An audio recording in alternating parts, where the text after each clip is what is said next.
Hello viewers, দেখতে পাচ্ছেন গ্রামের বাড়ি চলে এসেছি। দেখা যাচ্ছে, দেখেন কত সুন্দর প্রকৃতির মাঝে ছোট্ট ছোট্ট সোনামণিরা দেখা যাচ্ছে। দেখেন অনেকে কুটির শিল্প কাজ করছে। প্রিয় বন্ধুরা, অবশ্যই যে কোনো লোক নারীর টানে গ্রামে চলে আসে। প্রিয় বন্ধুরা, অবশ্যই গ্রামের টান বড় টান, শিকড়ের টান অবশ্যই মানতে হবে।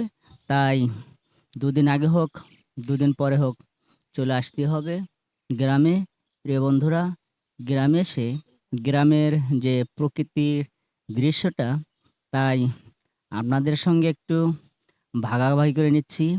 প্রিয় বন্ধুরা, অবশ্যই দেখেন চতুর্দিকে সবুজ, সবুজে ঘেরা দেখা যাচ্ছে। দেখেন মাটি হচ্ছে খাঁটি, সেই মাটির মানুষ দেখেন মাটির কাজ করছে।